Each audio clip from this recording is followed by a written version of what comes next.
Hello students, आप सभी का स्वागत है आपके अपने चैनल रीसी बाय वैष्णवी पर। तो बच्चों, आप सभी लोग कैसे हैं? उम्मीद करती हूँ आप सभी लोग बिल्कुल अच्छे होंगे और अपनी पढ़ाई अच्छे से कर रहे होंगे। तो बच्चों, आज का जो पेपर हमने लिया है ये आरआरबी ग्रुप डी का 18 अगस्त 2022 का फर्स्ट शिफ्ट का पेपर लिया है। ये इस पेपर को डिस्कस करने का ये फर्स्ट पार्ट है, जिसमें कि हम डिस्कस करते हैं अराउंड 15 क्वेश्चंस एंड रिमेनिंग जो क्वेश्चंस होते हैं वो मैं सेकेंड पार्ट में डिस्कस करती हूँ। तो जैसा कि अभी तक जितने भी मैंने यहाँ पे 17 अगस्त के पेपर 3 शिफ्ट के पेपर यहाँ पे डिस्कस किए हैं, लगभग 29 क्वेश्चंस यहाँ पर आपके बन रहे हैं एग्जाम में। तो 15 क्वेश्चंस मैं फर्स्ट पार्ट में कवर करती हूँ और रिमेनिंग 14 क्वेश्चन मैं सेकेंड पार्ट में कवर अप कर रही हूँ। तो उम्मीद करती हूँ कि आप लोगों को वीडियो पसंद आ रहा होगा। अगर वीडियो पसंद आ रहा है तो लाइक करिएगा, शेयर करिएगा, और अगर आपने सब्सक्राइब अभी तक नहीं किया है तो सब्सक्राइब भी कर लीजिएगा। चलिए बढ़ते हैं आज के अपने पहले क्वेश्चन पर।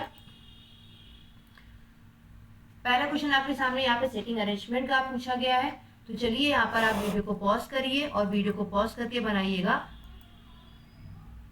यहाँ पे पहला क्वेश्चन कह रहा है ABCD E and F are were 6 friends playing games around a circular table। यहाँ पे 6 लोग हैं जो कि गेम्स खेल रहे हैं सर्कुलर टेबल के चारों ओर। They were standing facing the centre of the table, यानी कि ये लोग जो है वो सेंटर की तरफ फेस कर रहे हैं। तो यहाँ पे 6 लोगों की बात की जा रही है। आप चाहे तो यहाँ पे सर्कल बना सकते हैं या फिर चाहे तो आप सीधे प्लस के साइन के साथ भी स्टार्ट कर सकते हैं। तो यहाँ पे मैंने यहाँ ये 6 बना दिए, ठीक है, 6 पर्सन बना दिए। ये 6 के 6 पर्सन यहाँ पे सेंटर की तरफ फेस कर रहे हैं। अगर आप इस तरीके से फिगर बनाते हैं आपका ओके है, वेल एंड गुड है। लेकिन अगर आप इस तरीके से फिगर बना रहे हैं कि 4 लोग तो ये हो गए, छठा हमने मैम ऐसे बैठा दिया, तो बेटा ये फिगर गलत हो जाएगा, क्योंकि यहाँ पे पर्सन, ये पर्सन तो इस पर्सन के आमने सामने है, ये वाला पर्सन इस पर्सन के आमने सामने है, लेकिन इस वाले पर्सन के आमने सामने कोई नहीं है। तो ध्यान रखिएगा यहाँ पर जितना मैक्सिमम से मैक्सिमम आप एक पर्सन के सामने दूसरा पर्सन बैठा सके उतना अच्छा है। ये तो इस तरीके का फिगर नहीं बनाइएगा, ठीक है। इस चीज का आपको यहाँ पे ध्यान रखना है। तो चलिए यहाँ पे देखते हैं आगे यहाँ पर क्या कह रहा है। तो यहाँ पे ये 6 के 6 पर्सन केंद्र की तरफ मुंह करके बैठे हुए हैं। केंद्र की तरफ मुंह करके बैठने का मतलब सीधा सा बस ये है कि आपको यहाँ पर लेफ्ट और राइट का ध्यान रखना है, ठीक है। E was standing to the immediate left of A के इमीडिएट लेफ्ट में कौन बैठा है? ई बैठा है। तो ए के इमीडिएट लेफ्ट में कौन बैठा है? ई बैठा है। अब आप ए को कहीं पे भी बैठा दें, जहां पे भी आप ए को बैठा लेंगे उसके अकॉर्डिंग यहाँ पे ई बैठ जाएगा, ठीक है। C was second to the left of F के लेफ्ट में सेकेंड नंबर पे कौन है? सी है। तो अभी हमने इसको ऐसे ही रख दिया क्योंकि हमको नहीं पता है कि सी और एफ कहाँ बैठेंगे। There were exactly 2 person between D and A, D और ए के बीच में 2 लोग हैं। तो अगर आप चाहे ए के लेफ्ट से 2 पर्सन काउंट करके तब आप यहाँ पे डी को बैठाएं, या ए के राइट से 2 प्लेस काउंट करके तब डी को बैठाएं, डी उसी सेम प्लेस पर आएगा। उसके बाद कह रहा है A was at the immediate right of A, sorry B was at the immediate right of A, यानी ए की इमीडिएट राइट में कौन बैठा है? बी बैठा हुआ है। तो देखिए आपने किसी को बैठाला है क्या? हाँ, ए को आपने बैठाला है, तो ए के इमीडिएट राइट में कौन आ जाएगा? बी आ जाएगा। अब बात कर लेते हैं इस पर्सन की। एफ के लेफ्ट में सेकेंड नंबर पे कौन है? सी है। तो अगर बेटा आप एफ को इधर बैठा लोगे तभी एफ के लेफ्ट में सेकेंड नंबर पे कौन आ जाएगा? सी आ जाएगा। ये आपका इस तरीके से बन जाएगा। आपसे पूछ रहा है which friend was eight the immediate right of F, F के इमीडिएट राइट में कौन है? तो एफ के इमीडिएट राइट में आपको कौन दिख रहा है? ई दिख रहा है। तो करेक्ट आंसर हो जाएगा ऑप्शन नंबर 4, यानी ई आपका यहाँ पर राइट आंसर हो जाएगा। तो बच्चों उम्मीद करती हूँ ये क्वेश्चन आपको समझ में आया होगा। बढ़ते हैं नेक्स्ट क्वेश्चन पे। नेक्स्ट क्वेश्चन यहाँ पे कह रहा है कि यहाँ पे आपको 2 कथन दिए हुए हैं। इन दोनों कथनों को आपको एक बार पढ़ना है और यहाँ पे बताना है इनमें से कौन सा सही है। नीचे दिए गए कथनों पर विचार करें और सही उत्तर की पहचान करें। पहला कथन यहाँ पे कह रहा है डोबे राइनर ने त्रय का नियम दिया था, यानी 3 का नियम दिया था। कथन सेकंड कह रहा है डोबे राइनर ने विभिन्न गुणों वाले तत्वों को समूहों में व्यवस्थित करने की कोशिश की, जिसमें से प्रत्येक में 3 तत्व थे। पहला कथन है कि केवल, पहला ऑप्शन है केवल कथन दूसरा सही है। दूसरा ऑप्शन है दोनों कथन सही है। कथन एक कथन सेकंड की सही व्याख्या है। तीसरा ऑप्शन है दोनों कथन सही है, कथन सेकंड कथन एक की सही व्याख्या है। और चौथा है केवल कथन फर्स्ट सही है, ठीक है। तो सबसे पहले अगर आपको यहाँ पे डोबे राइनर के बारे में नहीं पता है तो आप इस क्वेश्चन को यहाँ पर नहीं कर पाएंगे। तो चलिए हम यहाँ पे बता देते हैं आपको। इसमें स्टेटमेंट में आपसे कह रहा है कि Dobereiner gave the law of triads, ठीक है। तो डोबे राइनर ने एक ट्राइड्स का नियम दिया था। ठीक है, डोबेराइनर कौन थे? जर्मन साइंटिस्ट थे जिन्होंने केमिस्ट्री में आपको एक ट्राइड्स का नियम दिया था। इनके अकॉर्डिंग क्या था, ये तो पहला तो स्टेटमेंट सही है कि इन्होंने डोबेराइनर ने एक ट्राइड्स का नियम दिया था, त्रय का नियम दिया था। इस नियम के अकॉर्डिंग क्या था कि जो यहाँ पर सेम प्रॉपर्टीज के एलिमेंट्स थे, सेम प्रॉपर्टीज के जो एलिमेंट्स थे, उन्होंने क्या कर दिया था, तीन के ग्रुप में बांट दिया था, मतलब तीन के ग्रुप में बना के रख दिया था। जैसे कि मान लीजिए यहाँ पे कोई ए एलिमेंट है, एक बी एलिमेंट है एंड एक सी एलिमेंट है। ठीक है, तो ये तीनों, ये ए बी और सी की physical property and chemical property, ये तीनों की तीनों सेम होती थी। Sorry, physical property and chemical property ये दोनों सेम होती थी। तो उसी अकॉर्डिंग इन्होंने यहाँ पर जो ग्रुप बनाया था, तीन तीन का ग्रुप बनाया था, वो ऐसे ग्रुप बनाए थे कि इनकी प्रॉपर्टी सेम थी। ठीक है, ये भले ही ग्रुप में अलग अलग रखे हों या एक ही ग्रुप में हो, बट इन्होंने ग्रुपिंग ऐसी करी थी कि इन तीन तीन का एक ग्रुप बनाया था जिसमें इन तीनों एलिमेंट्स की physical property and chemical property same थी। ये डोबेराइनर ने तीन का नियम दिया था। अब ये सेकेंड क्या कह रहा है, Dobereiner try to arrange the elements with different properties. इसमें क्या कह रहा है कि इन्होंने तीन का तो ग्रुप बनाया था into groups having three elements each, तीन का तो ग्रुप बनाया था, तो बात सही है, लेकिन उन्होंने कौन से एलिमेंट्स को रखा था, जिनकी डिफरेंट प्रॉपर्टीज होती हैं। तो ये जो डिफरेंट प्रॉपर्टीज वाले एलिमेंट्स को नहीं रखा था इन्होंने सेम प्रॉपर्टीज वाले एलिमेंट्स को रखा था। तो ये वाला आपका कथन गलत हो जाएगा। समझ में आया? यहाँ पे ये किस वजह से गलत हो रहा है, क्योंकि यहाँ पे इन्होंने क्या लिखा, डिफरेंट प्रॉपर्टीज के एलिमेंट्स को रखा था। अगर यहाँ पे डिफरेंट की जगह हम काट के यहाँ पे सेम एलिमेंट्स लिख दें तो ये हमारा कथन, ये वाला भी हमारा सही हो जाता। तो ये सेकेंड वाला भी यहाँ पर गलत हो जाएगा।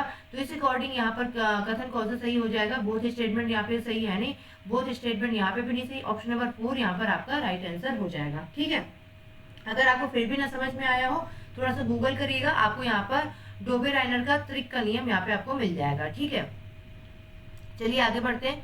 क्वेश्चन नंबर 3, एक विशिष्ट कोड भाषा में GLEPK को DIBMH लिखा जाता है। इस वर्ड को इस वर्ड से कोड किया जाता है, तो आपको बताना है पोर्टर को कैसे लिखा जाएगा। तो सबसे पहले आपको यहाँ पे कोड करके देखना है कि यहाँ पे नियम क्या चल रहा है। GLEPK को क्या लिखा जाता है, DIBMH, ठीक है, ये लिखा जाता है। तो सबसे पहले हम यहाँ पे क्या करेंगे, एक हम यहाँ पे प्लेस वैल्यू लिख देंगे। G हो गया 7, L हो गया 12, E हो गया 5, P हो गया 16, K हो गया 11। K कितना हो गया बेटा, 11 हो गया। D आपको क्या हो गया 4, I 9, B 2, M 13, H 8। ठीक है, ये हो गया। अब यहाँ पे देखिए, यहाँ पे कुछ पैटर्न आपको मिल रहा है क्या? अगर आप कहेंगे तो मैम -3 हो रहा है, यहाँ पे भी क्या हो रहा है बेटा, -3 हो रहा है, यहाँ पे भी क्या हो रहा है, -3 हो रहा है। 16 से आपका 13, यहाँ पे भी क्या हो रहा है, -3। 11 से 8 क्या हो रहा है, -3, यानी लेटर्स को -3 कर दिया गया है। आप इसी पैटर्न पे आप इसका भी निकाल के चेक कर सकते हैं, बिल्कुल सेम यही पैटर्न बनेगा। अब अगर हमें इसको पोर्टर का निकालना है तो हम इसको ओरल कैसे करेंगे बेटा, P होता है 16, 16 में से आप 3 घटा दो, कितना आ जाएगा 13, 13 किसका होता है बेटा, M का। तो पहला लेटर तो M होना चाहिए, तो ऑप्शन नंबर फर्स्ट खत्म हो गया और ऑप्शन नंबर थर्ड खत्म हो गया। ठीक है, अब अगर आप ध्यान से देखें तो L सेम है। अब यहाँ पे P है, यहाँ पे Q है, या तो आप P और Q को चेक कर लें, या आप लास्ट से सेकेंड वाले को चेक कर लें, या आप सबसे लास्ट वाले को चेक कर लें, क्योंकि यहाँ पे ये तीनों के तीनों लेटर्स डिफरेंट है। तो चलिए हम सबसे लास्ट वाले को चेक कर लेते हैं। R होता है 18, 18 में से 3 गया तो कितना आ गया आपका, यहाँ जाएगा 15, और 15 यहाँ पे किसका होता है बेटा, O का होता है। तो करेक्ट आंसर यहाँ पर ऑप्शन नंबर 4 हो जाएगा, MLQBO। ठीक है, ये आपका राइट आंसर हो जाएगा। चलिए आगे बढ़ते हैं। अगली क्वेश्चन में यहाँ पर कह रहा है उस विकल्प का चयन करें जो पांचवें अक्षर क्लस्टर से संबंधित है, उसी प्रकार दूसरा अक्षर क्लस्टर पहले अक्षर क्लस्टर से संबंधित है और चौथा अक्षर क्लस्टर तीसरे क्लस्टर अक्षर से संबंधित है। इन शॉर्ट अगर हम बोले तो आपसे यहाँ पे कह रहा है ये बीइंग जो है ये इससे कोडेड है किसी तरीके से, प्राइड का जो कोड है वो यहाँ पे किसी पैटर्न को फॉलो करते हुए लिखा गया है, तो आपको उसी पैटर्न को फॉलो करते हुए क्लीन का कोड बताना है। बट अगर आप यहाँ पे देखें, मैं यहाँ पे आपको लिख के दिखा दे रही हूँ, BEING को क्या लिखा जाता है, YVRMT, ये लिखा जाता है। B कितना होता है बेटा, देखो अगर आप देखोगे तो ये अपोजिट चल रहा है, Y, B for boy, boy से B और Y अपोजिट, इवेंट से ई और वी अपोजिट, इंडियन रेलवे से आई और आर अपोजिट, एन एम यानी कि मैन से एम और एन अपोजिट, जीटी से जीटी रोड यानी ये भी सारे अपोजिट लिखे हुए हैं। प्राइड में और आप इसमें ये सेम देख सकते हैं, ये भी यहाँ पे अपोजिट चल रहा है। क्लीन का अपोजिट बताना है तो बेटा सी का अपोजिट क्या होता है, एक्स होता है, क्रैक्स होता है। तो यहाँ पे देखिए एक्स 3 में आ रहा है, चौथे में नहीं आ रहा, चौथा वाला खत्म हो गया। एल का अपोजिट क्या होता है, ओ होता है लव से, तो यानी कि ओ वाला आना चाहिए। इस हिसाब से आपका पहला वाला गलत हो गया। यहाँ पे भी देखिए ओ है, यहाँ पे भी ओ है। ई का अपोजिट क्या होता है, वी होता है। इवेंट से याद रख सकते हैं या इवेंट से याद रख सकते हैं या फिर इलेक्ट्रिक व्हीकल से याद रख सकते हैं, ठीक है। तो ये आपका वी आना चाहिए यहाँ पर, यहाँ पे वी आ रहा है लेकिन यहाँ पे क्या आ रहा है, डब्ल्यू आ रहा है, इसलिए थर्ड वाला ऑप्शन भी गलत हो जाएगा। ऑप्शन नंबर यहाँ पे सेकंड आपका करेक्ट आंसर बन जाएगा, ठीक है। आगे बढ़ते हैं, आगे यहाँ पे अगेन एक सिटिंग अरेंजमेंट का क्वेश्चन है।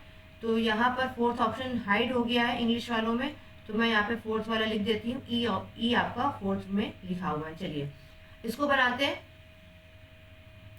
इस क्वेश्चन में यहाँ पे क्या कह रहा है, यहाँ पे भी 6 फ्रेंड्स हैं, एक गेम खेले अराउंड अ सर्कुलर टेबल। ये सर्कुलर टेबल के चारों ओर है। ये इसके अब वही क्वेश्चन है कि there was exactly 2 people between which friend was at immediate right of है। वेट अ मिनट, मुझे ये वही क्वेश्चन लग रहा है, ये सेम वही क्वेश्चन आ गया है।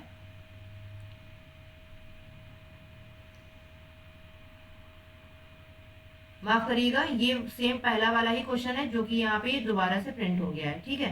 चलिए इस क्वेश्चन को यहाँ पे छोड़ते हैं, ये आपका रिपीट वाला क्वेश्चन है, ठीक है। तो इसको हम कर चुके हैं, तो इसको हम दोबारा नहीं करेंगे, ठीक है। चलिए यहाँ पे आगे बढ़ते हैं। यहाँ पे अगले क्वेश्चन में कह रहा है इफ प्लस का मतलब यहाँ पर क्या है, डिवाइड, माइनस का मतलब क्या है, प्लस, मल्टीप्लाई का मतलब है माइनस, एंड डिवाइड का मतलब यहाँ पर क्या है, मल्टीप्लाई। तो आपको बताना है कि इस एक्सप्रेशन का मीनिंग क्या है। तो चलिए सबसे पहले तो लिख लेते हैं 23, मल्टीप्लाई का यहाँ पर क्या मतलब है, माइनस, तो माइनस लगा दिया, 15 हो गया।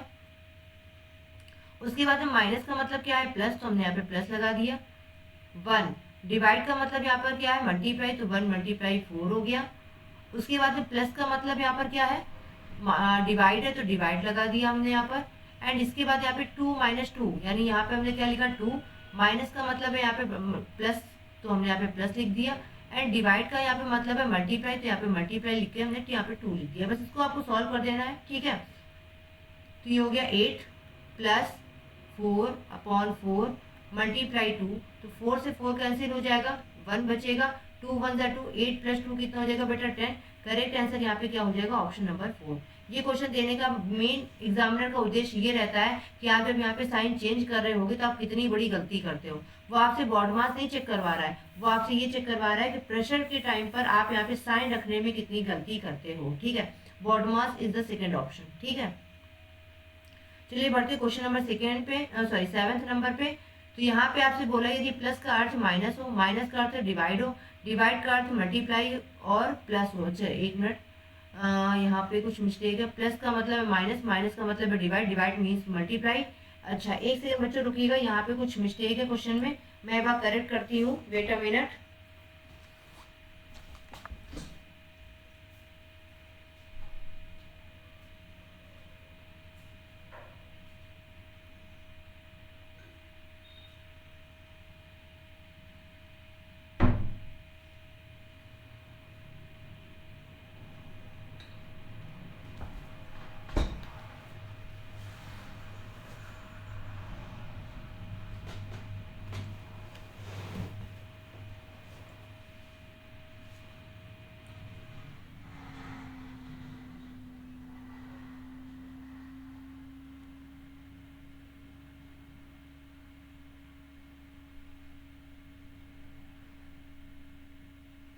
तो यहाँ पे कह रहा है आपसे प्लस का मतलब है माइनस, माइनस का मतलब है डिवाइड, डिवाइड का मतलब है मल्टीप्लाई, एंड यहाँ पे मल्टीप्लाई मीन्स प्लस। यहाँ पे आपका होना चाहिए plus means multiply, and multiply का मतलब यहाँ पे क्या है, प्लस है। एंड मल्टीप्लाई मीन्स क्या है, प्लस। यहाँ पे भी अगर हम बोले तो मल्टीप्लाई का मतलब यहाँ पे क्या है, प्लस है। तो आपको बताना है इस साइन का यहाँ, इस इक्वेशन का यहाँ पर क्या मीनिंग आएगा, ठीक है। चलिए देखते हैं, यहाँ पे सॉल्व करते हैं इस क्वेश्चन को। तो देखिए यहाँ पर आपको क्या लिखना है, 12, डिवाइड का मतलब यहाँ पे क्या है, मल्टीप्लाई, तो मल्टीप्लाई 6 कर दिया। प्लस का मतलब क्या है, माइनस, तो यहाँ पे माइनस कर दिया 28, माइनस का मतलब यहाँ पे डिवाइड, तो यहाँ पे डिवाइड कर दिया। एंड मल्टीप्लाई का यहाँ पर क्या मतलब है, मल्टीप्लाई का मतलब है प्लस, तो यहाँ पे प्लस करके 14 कर दिया। ठीक है, अब सबसे पहले आप यहाँ पे डिवाइड को सॉल्व करेंगे। ठीक है, बॉटम मास के अकॉर्डिंग, तो ये कितना टाइम्स जाएगा, 4 टाइम्स जाएगा। इसको मल्टीप्लाई कर लेंगे, ये कितना हो जाएगा 72 माइनस 4 प्लस 14। अब आप इनमें से किसी को भी पहले सॉल्व कर सकते हैं। ठीक है, तो 14 में से 4 गया, 10 बचा, प्लस 72 हो गया, तो 72 प्लस 10 कितना हो जाएगा, 82 हो जाएगा। आपका करेक्ट आंसर यहाँ पर क्या आ जाएगा, 82। ऑप्शन नंबर 4 यहाँ पर करेक्ट आंसर हो जाएगा। ठीक है, चलिए बढ़ते हैं नेक्स्ट क्वेश्चन पे। ये आपका इनइक्वालिटी का क्वेश्चन है। यहाँ पर आपसे पूछ रहा है कि इन 4 विकल्पों में से कौन सा यहाँ पर निष्कर्ष सही है। तो सबसे पहले आपको मैं यहाँ पे एक तरीका बता दूं। देखिए, एक तो ये आपका ग्रेटर देन होता है। ठीक है, ये आपका क्या होता है, ग्रेटर देन, यानी कि से बड़ा। हिंदी में बोले तो क्या है, से बड़ा। हिंदी में बोलते क्या है, से बड़ा है। ठीक है, उसके बाद ये क्या आता है, लेस देन साइन होता है। ठीक है, ये क्या होता है, लेस देन साइन होता है। ये इसका मतलब क्या होता है, से छोटा है।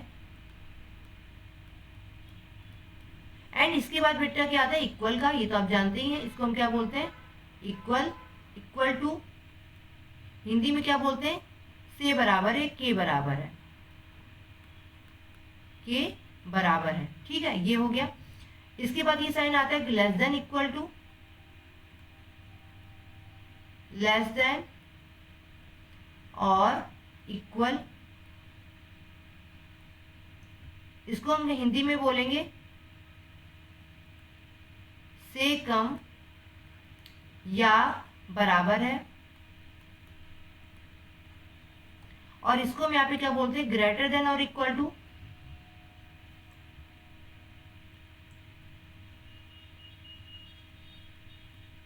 ग्रेटर देन और इक्वल टू, इसका मतलब क्या होता है, से बड़ा या बराबर। इतने दिन हो रहे हैं मेरी क्लास को शुरू करते हुए, लेकिन मेरी राइटिंग अभी तक नहीं सुधर रही है। ठीक है, आप लोग यहाँ पे कोई टिप्स बता सकते हो कि मैं अपनी राइटिंग सुधार पाऊँ। ठीक है, तो ये आपके मेनली साइन होते हैं, 5 साइन होते हैं। अब आप देखिए, जैसे कि अगर आप चाहे आप इस साइन की बात कर लो, किसी भी साइन की बात कर लो, मैं आपको यहाँ पे क्या बोलूंगी कि जो लेटर की तरफ बड़ा साइन हो आप उसको लेके चलो। अपनी सोच बड़ी होनी चाहिए ना, अपनी सोच छोटी क्यों रखी। जैसे अगर हम बात करें यहाँ पे इन दोनों लेटर्स की, तो एच को लेके चलोगे तो भी आप क्वेश्चन सॉल्व कर लोगे, एफ को लेके चलोगे तो भी क्वेश्चन सॉल्व कर लोगे। ठीक है, लेकिन हमारी सोच बड़ी होनी चाहिए ना। इंसान कहते हैं ना कि अपनी सोच बड़ी रखो। तो हम यहाँ पे किसको लेंगे, एफ को लेके चलेंगे।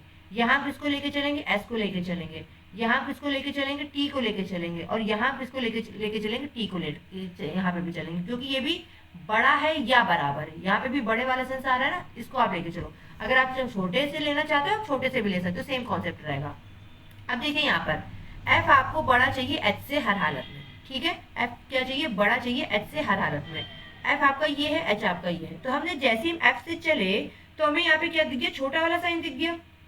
ठीक है, हमको चाहिए क्या था, बड़ा चाहिए था। अब जब ये छोटा मिल गया तो क्या हम आगे जाएंगे, क्या नहीं जाएंगे। जैसे बच्चे होते हैं ना, अगर वो कहते हैं हमको चॉकलेट चाहिए, और अगर आपने चॉकलेट की जगह आपने को कुरकुरे दिला दिए, मान लो बच्चे को कुरकुरे नहीं पसंद है, आपने कुरकुरे दिला दिए, तो वहीं पे वो मटक जाता है, नहीं हमको चॉकलेट चाहिए, चॉकलेट चाहिए, है ना। तो वैसे ही यहाँ पर आपको एफ क्या चाहिए, बड़ा चाहिए। अब जैसे यहाँ चले तो हमें क्या मिल गया, एफ छोटा मिल गया। अब छोटा मिल गया तो हम तो नादान बच्चे, हम तो वहाँ मानेंगे नहीं। तो हम क्या कहते हैं, भैया हमें नहीं चाहिए, हम वहीं जमीन पे फैल जाएंगे, नहीं चाहिए हमें। ठीक, अब यहाँ पे देखेंगे सेकेंड में क्या है, एस बड़ा है इससे, वाई से। ठीक है, तो एस यहाँ पे ये रहा, वाई ये रहा। ठीक है, एस बड़ा चाहिए हर हालत में किससे, वाई से। तो एस से चले हम, हाँ ठीक है, बड़ा है बराबर है, ठीक चलेगा। आगे बढ़े तो यहाँ पे भी ये चलेगा। ठीक है, अब इन दोनों साइन में आप प्रायोरिटी किसको दोगे बेटा, इस वाले साइन को दोगे, है ना। इस वाले साइन को दोगे तो क्या ये एस वाई से बड़ा आ रहा है क्या। अगर इन दोनों साइन में आप प्रायोरिटी रखने की कोई एक साइन रखना चाहो तो आप किसको रखोगे, इसी वाले साइन को रखोगे। प्रायोरिटी तो आप इसी को दोगे। तो एस बड़ा आ रहा है क्या वाई से, बिल्कुल आ रहा है। तो यहाँ पे सेकंड वाला यहाँ पर सही हो जाएगा। आपसे यहाँ पे क्या पूछ रहा था, कौन सा निष्कर्ष सत्य है, तो आपका आंसर आ गया वाई, एस बड़ा है वाई से, ये वाला आपका निष्कर्ष सत्य है। चलिए हम आपको इसकी प्रैक्टिस के लिए हम आपको थर्ड वाला भी करके दिखा देते हैं।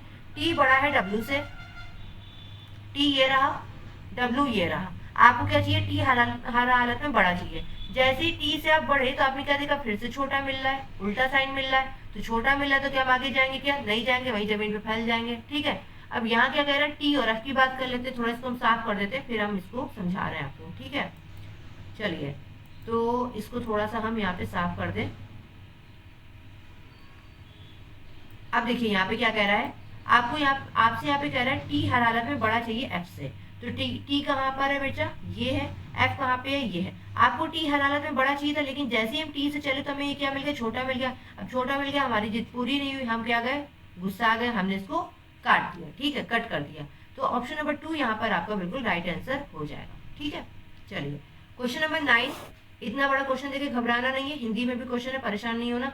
यहाँ पर आपसे कह रहा है, सीधी सी बात, बस इतना कह रहा है आपके सामने। चलिए हिंदी में भी आपको हम क्वेश्चन दिखा देते हैं। आपको यहाँ पे संख्या या प्रतीक दिया हुआ है एंड उसका कोड दिया हुआ है, यानी कि एस का कोड यू है, 6 का कोड एस है, 8 का कोड सी है, 3 का कोड के है, परसेंटेज का कोड डी है, हैश का कोड टी है एंड 7 का कोड ए है। ये थोड़ा सा आगे पीछे हो गया है। ठीक है, तो आपसे यहाँ पे शर्तें दे रहा है, कुछ कंडीशंस दे रहा है।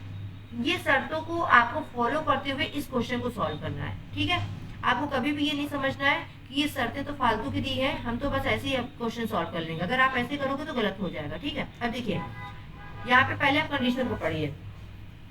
यहाँ पे क्या कह रहा है, यदि पहला पद एक विषम संख्या है। क्या पहला पद आपका एक विषम संख्या है क्या, बिल्कुल है। तो अंतिम पद और अंतिम पद एक सम संख्या हो, क्या अंतिम पद एक सम संख्या है क्या, बिल्कुल है। तो इन दोनों को यानी पहले और अंतिम घटक के कोड आपस में बदल दिए जाने हैं। इसका मतलब क्या है कि जो भी 5 का कोड आएगा, 5 का कोड यहाँ पे क्या है बेटा, यू। तो यू आप 5 के नीचे नहीं रखेंगे, आप किसके नीचे रखेंगे, 8 के नीचे रखेंगे। ठीक है, और 8 का कोड यहाँ पर क्या है, सी। तो 8 का कोड 8 के नीचे नहीं रखेंगे, कहाँ रखेंगे, 5 के नीचे रखेंगे। यानी कि आपको कुछ ऐसे रखना है, मैं यहाँ पे आपको लिख के बता देती हूँ। हैश परसेंटेज सी 6 7 हैश 3 8। तो पहला कंडीशन क्या कह रहा है कि 5 का कोड यू है, तो आप यू को कहाँ रख दो, यहाँ पे रख दो। एंड 8 का कोड 3 है, तो आप इसको 8 का कोड 6 है, तो 8 का कोड यहाँ पे सी है, तो आप सी को कहाँ रखो, यहाँ रखो, इंटरचेंज कर दो इस तरीके से। तो क्या सी और यू करके कोई आ रहा है क्या, देखिए यहाँ पे सी और यू करके मिल रहा है, लेकिन यहाँ पे यू और सी है, तो सेकंड ऑप्शन आपका राउंड हो जाएगा। यहाँ पे देखिए सी और यू मिल रहा है, हो सकता है यहाँ पे सी और यू मिल रहा है, हो सकता है। ठीक है, अब क्या कह रहा है, यदि दूसरा पद एक प्रतीक है, क्या दूसरा पद एक प्रतीक है क्या, बिल्कुल है। और पांचवा पद एक सम संख्या है, तो 1 2 3 4 5, पांचवा पद तो सम संख्या है नहीं, यानी सेकंड कंडीशन यहाँ पे लगेगी नहीं।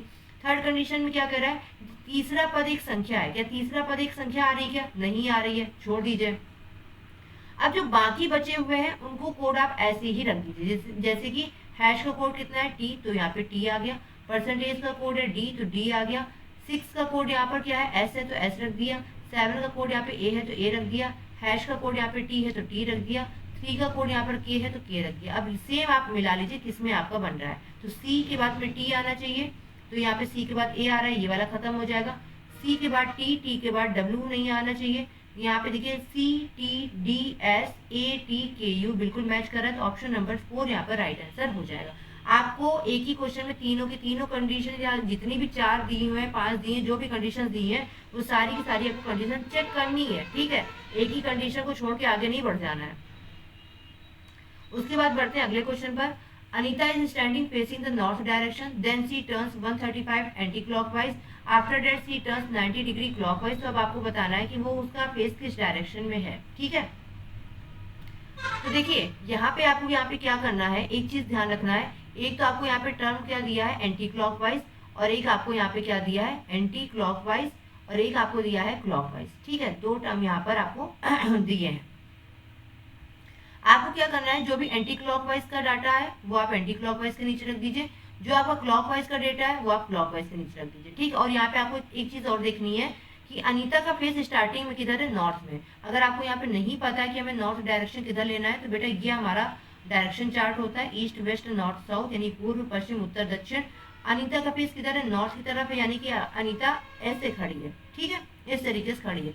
अब देखिए यहाँ पे क्या करते हैं कि जो बड़े वाला में से छोटा वाला जो नंबर है उसको सब्ट्रैक्ट कर दो। ठीक है, बड़े में से जो छोटा नंबर है उसको आप क्या करो, सब्ट्रैक्ट कर दो। तो बड़े में से छोटा नंबर घटाएंगे तो यहाँ पे क्या आ जाएगा, बड़े में से आपको यहाँ पे छोटा नंबर घटा देना है। वेट अ मिनट, बड़े में से जब आप छोटा नंबर घटाएंगे तो यहाँ पर आपको एक नंबर मिलेगा, ठीक है।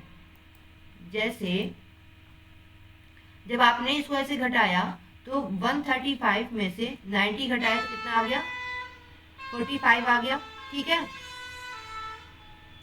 बच्चों यहाँ पर जहाँ पे मैं रह रही हूँ वहाँ पर सामने हाईवे है, बहुत सारा शोर आता है, तो अगर आपको किसी भी तरीके की यहाँ पे दिक्कत हो रही है तो आई एम वेरी सॉरी। इसमें मैं भी कुछ नहीं कर सकती हूँ, ठीक है, आप भी कुछ नहीं कर सकते हैं। तो बस मैं यही कर सकती हूँ, मैं जो बात बोल रही हूँ उसको मैं रिपीट कर दूंगी, तो प्लीज़ थोड़ा सा जो है कॉपरेट करिएगा, ठीक है। तो 135 में से आपने 90 को सेपरेट किया, कितना बचा, 45, ठीक है। अभी 45 डिग्री तो घूमेगी, क्या करेगी लड़की, ये जो अनीता है ये 45 डिग्री तो घूमेगी। अभी क्लॉकवाइज घूमेगी या एंटी क्लॉकवाइज घूमेगी, ये कैसे पता चलेगा, जिसकी यहाँ पर वैल्यू बड़ी है। तो यहाँ पे 135 बड़ा है, 90 छोटा है, तो 135 की डायरेक्शन क्या है, एंटी क्लॉकवाइज, यानी कि 45 डिग्री घूमेगी तो, लेकिन किधर, वो एंटी क्लॉकवाइज घूमेगी, इस तरीके से इधर घूमेगी, ठीक है। तो ये दिशा कौन सी है, ये वाली कौन सी बेटा दिशा है, नॉर्थ वेस्ट है, तो नॉर्थ वेस्ट आपका यहाँ पर राइट आंसर हो जाएगा, ऑप्शन नंबर 3, ठीक है। चलिए आगे बढ़ते हैं। Question number 11। अब ये आपका एक फ्लोर बेस्ड क्वेश्चन है, चलिए इसको बनाते हैं। अगर आप भी बना रहे हैं तो इसको वीडियो को पॉज करिएगा, बनाइएगा इसको, ठीक है। चलिए बनाते हैं। यहाँ पे क्या कह रहा है, PQRST UV live on 7 different floors of the same building.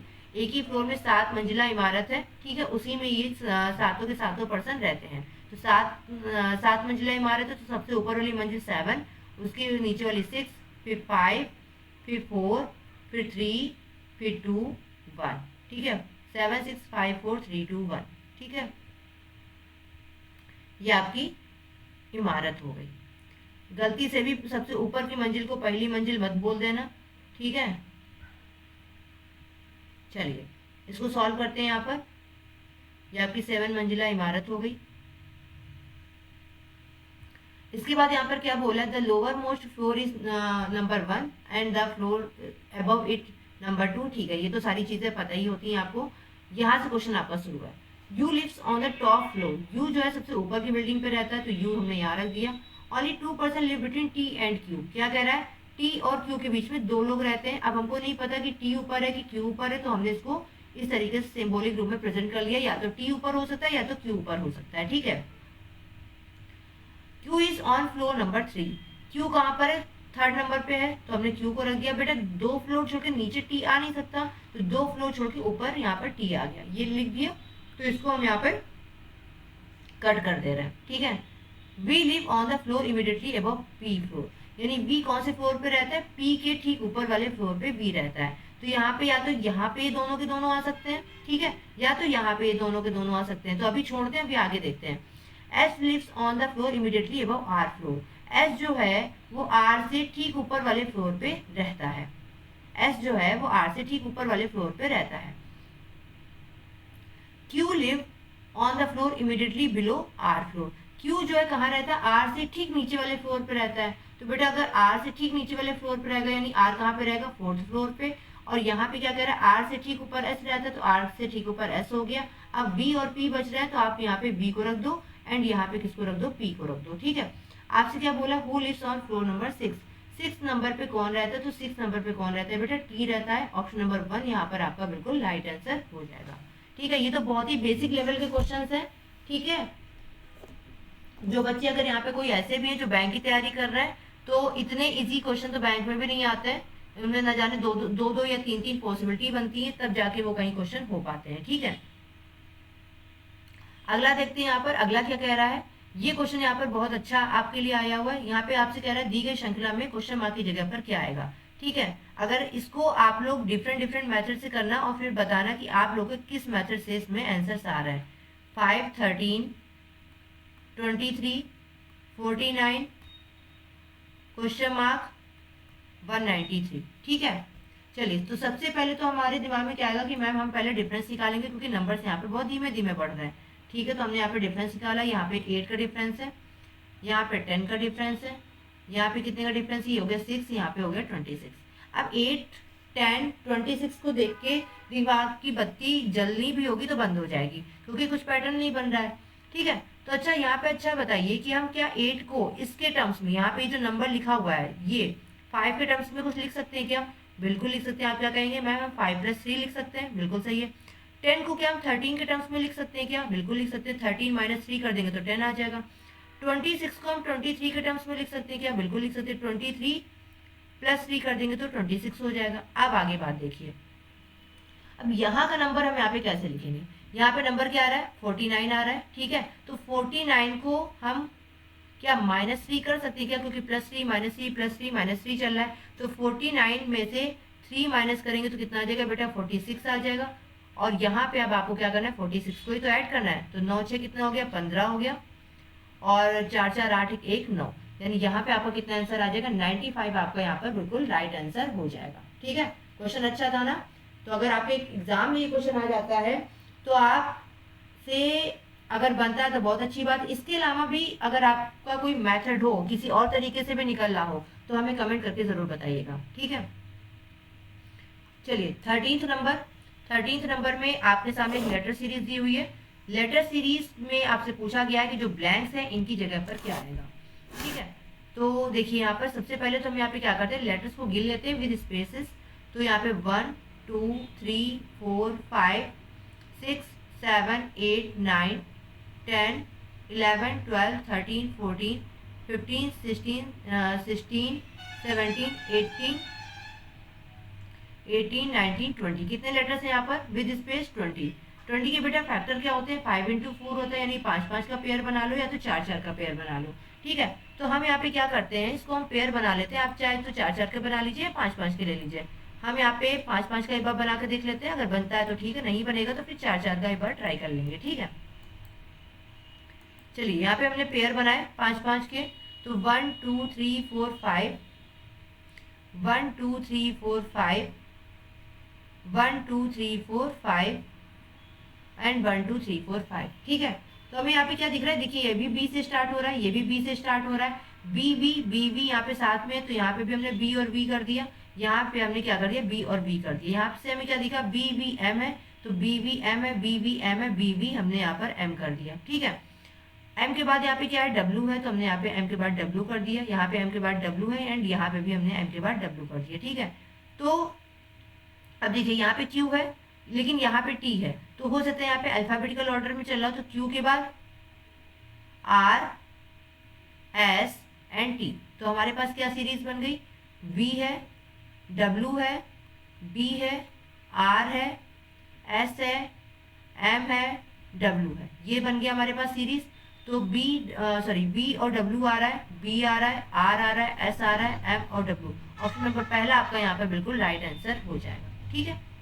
अब अगर ये पेयर ना बनता तो फिर हम 4 4 के पेयर बना के यहाँ पे हम चेक करते, ठीक है। चलिए आगे बढ़ते हैं। Question number 14। इस क्वेश्चन में कह रहा है यह प्रश्न नीचे दी गई 5 3 अंकों की संख्याओं पर आधारित है, यानी कि 5 5 के नंबर यहाँ पे 3 3 की डिजिट में 5 आपको पेयर दिए गए। आपसे कह रहा है प्रत्येक संख्या के पहले अंक में अगर हम 5 जोड़ देते हैं तो पहली संख्या दूसरी संख्या से कितनी संख्या में ठीक से विभाजित होगी। क्वेश्चन अगर नहीं समझ में आया तो कोई दिक्कत नहीं, मैं यहाँ पे आपको समझाती हूँ। क्वेश्चन में क्या कह रहा है, जैसे कि देखिए मैं इसके पहले आपको एक चीज बता देती हूँ। जैसे मान लीजिए एक नंबर लिखा हुआ है 238, सपोज मैंने ये अपने मन से ले लिया 238। जब भी आपको फर्स्ट नंबर बोला जाए कि संख्या की पहली डिजिट बोली जाए तो पहली डिजिट आपकी ये 2 होगी, ठीक है। गलती से भी 8 मत ले लेना कि मैम 1 10 100 तो यहाँ से काउंट करते हैं, इकाई दहाई सैकड़ा तो हम यहाँ से काउंट करते हैं, तो हम यही तो फर्स्ट डिजिट लेंगे। नहीं, हमेशा फर्स्ट डिजिट आपके लेफ्ट हैंड की तरफ से ली जाएगी। ये फर्स्ट डिजिट हो जाएगी, ये आपकी सेकंड डिजिट हो जाएगी एंड ये आपकी थर्ड डिजिट हो जाएगी। बहुत से बच्चे यही गलती कर देते हैं, ठीक है।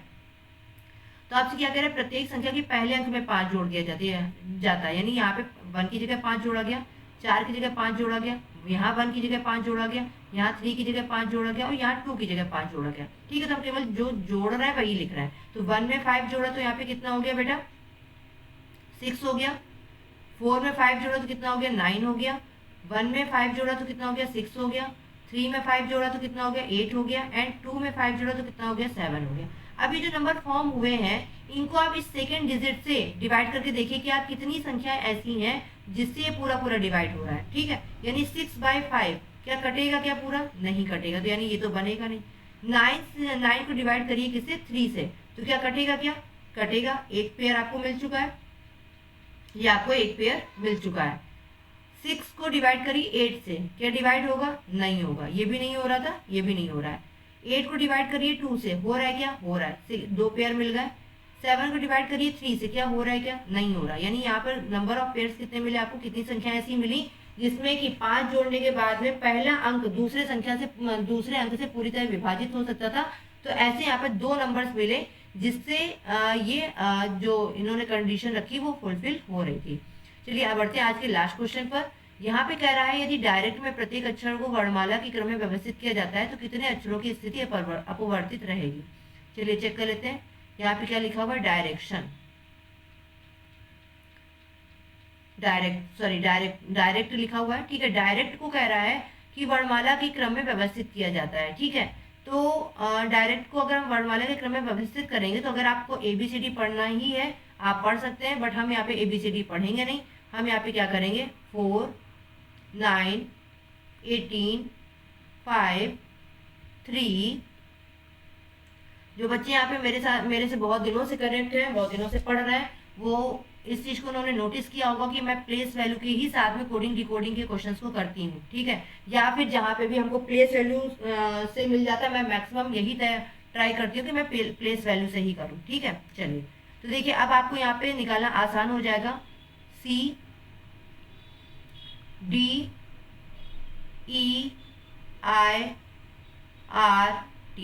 ठीक है, कितने लेटर्स हैं जिनकी स्थिति चेंज नहीं होगी? यहाँ तो चेंज हो गई, I से D हो गया, R से E हो गया, E से I हो गया, C से R हो गया।